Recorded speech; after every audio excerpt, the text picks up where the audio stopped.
നല്ല ചൂട് പുട്ടും പയറുകറിയും ആയിരുന്നു കേട്ടോ ഇന്നത്തെ ബ്രേക്ക്ഫാസ്റ്റ്. അപ്പോൾ നല്ല എളുപ്പത്തിൽ ഉണ്ടാക്കുന്ന പയറുകറിയാണ്. എങ്ങനെയാണ് ചെയ്യുന്നതെന്ന് നോക്കാം. പയർ വേവിക്കാനായിട്ട് കുക്കറിലേക്ക് ഇട്ട് കൊടുത്തിട്ടുണ്ട്. അതിൻ്റെ കൂടെ തന്നെ ആവശ്യമുള്ള ഉപ്പിട്ട് കൊടുത്തു. വെള്ളം ഒഴിച്ച് കൊടുത്തിട്ട് ശരിക്കൊന്ന് വേവിച്ചെടുക്കാം. പയർ വേകുന്ന സമയം കൊണ്ട് നമുക്ക് പുട്ടിൻ്റെ പൊടി നനച്ചെടുക്കാം. ചെമ്പ പുട്ടുപൊടിയാണ് എടുത്തേക്കുന്നത്.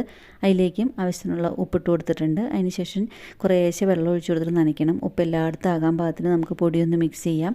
അതിന് ശേഷം വേണം കുറേശ്ശെ വെള്ളം ഒഴിച്ച് കൊടുത്തിട്ട് പൊടി ശരിക്കും നനച്ചെടുക്കണം. എല്ലായിടവും വെള്ളമെല്ലാം ശരിക്കായി കഴിഞ്ഞിട്ട് നനയ്ക്കണം. നല്ലപോലെ മിക്സ് ചെയ്തെടുക്കുക. സാധാരണ വെള്ളമാണ്, തണുത്ത വെള്ളമാണ്. അതിന് ശേഷം നമുക്ക് സാധാരണ പുട്ടുണ്ടാക്കുന്ന പോലെ കുറ്റിയിലേക്ക് ആദ്യം തേങ്ങ ഇട്ട് കൊടുത്തു. അതിന് ശേഷം കുറച്ച് പുട്ടുപൊടി ഇട്ട് കൊടുക്കുക. സ്റ്റീം എടുക്കുക.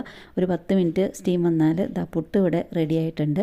അപ്പോൾ ചെമ്പ പുട്ടുപൊടി ഇവിടെ പുട്ട് ഇവിടെ റെഡി ആയിട്ടുണ്ട്. അതിൻ്റെ കൂടെ തന്നെ ഞാൻ ഗോതമ്പ് പുട്ടും ഉണ്ടാക്കിയിരുന്നു കേട്ടോ. ആ ഗോതമ്പ് പുട്ടും ഇവിടെ റെഡി ആയിട്ടുണ്ട്. ഇനി നമുക്ക് പയർ കറി എങ്ങനെയാണ് തയ്യാറാക്കുന്നതെന്ന് നോക്കാം. എളുപ്പത്തിലുള്ള പയർ കറിയാണ്. വെള്ളം കുറച്ചുകൂടെ ഒഴിച്ചു കൊടുത്തിട്ടുണ്ടോയെന്ന് തിളപ്പിക്കുക. അതിലേക്ക് മഞ്ഞൾപ്പൊടി ഇട്ട് കൊടുക്കുക. തിളച്ച് തുടങ്ങുന്ന സമയത്ത് അതിലേക്ക് കുറച്ച് മഞ്ഞൾപ്പൊടി ഇട്ട് കൊടുക്കണം. അതുപോലെ തന്നെ മുളക് പൊടിയും മല്ലിപ്പൊടിയും ഒന്ന് ചൂടാക്കിയിട്ട് അതും ചേർത്ത് കൊടുത്തിട്ടുണ്ട്. 2 ടേബിൾ സ്പൂൺ മല്ലിപ്പൊടിയും 1 ടേബിൾ സ്പൂൺ മുളക് പൊടിയും ചേർത്തിട്ട് അതൊന്ന് മിക്സ് ചെയ്ത് കൊടുക്കുക. ചൂടാക്കി ചേർത്ത് കൊടുക്കുക. തേങ്ങയും പച്ചമുളകും അരച്ചിട്ട് അതും കൂടെ ഒന്ന് ഒഴിച്ചു കൊടുക്കുക. അതിനുശേഷം ഇതെല്ലാം ശരിക്കൊന്ന് മിക്സ് ചെയ്ത് ചെറുതായിട്ടും തള വന്ന് തുടങ്ങുമ്പം കടുക് വറുത്തൊഴിക്കുക. വെളിച്ചെണ്ണയിൽ കടുകും മുളകും കറിവേപ്പിലയും മൂപ്പിച്ചിട്ട് അതും ഒഴിച്ചു കൊടുക്കുക. അത്രയേ ഉള്ളൂ. അതിൻ്റെ കൂടെ തന്നെ കുറച്ച് ഗരം മസാലയും കൂടെ വേണമെന്നുണ്ടെങ്കിൽ നിങ്ങൾക്ക് ചേർത്ത് കൊടുക്കാം. പയർ കറി ഇത്രയേ ഉള്ളൂ. അപ്പോൾ നല്ല സൂപ്പർ ടേസ്റ്റുള്ള പുട്ടും പയറും ഇവിടെ റെഡിയായി കിട്ടിയിട്ടുണ്ട്. അപ്പോൾ ഇതായിരുന്നു ഇന്നത്തെ ബ്രേക്ക്ഫാസ്റ്റ്. ഇഷ്ടപ്പെട്ടാൽ ഇതുപോലെ ഉണ്ടാക്കി നോക്കുക. പച്ചവെള്ളമാണ് കേട്ടോ കുടിക്കുന്നത്.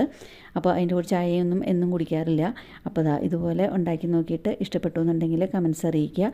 അതുപോലെ തന്നെ കൂടുതലും നല്ല റെസിപ്പികൾക്കും ഈസി ആയിട്ടും ടേസ്റ്റി ആയിട്ടുള്ള വേറെ റെസിപ്പികൾക്കായിട്ട് ഒന്ന് സബ്സ്ക്രൈബ് ചെയ്ത് സപ്പോർട്ട് ചെയ്യുക.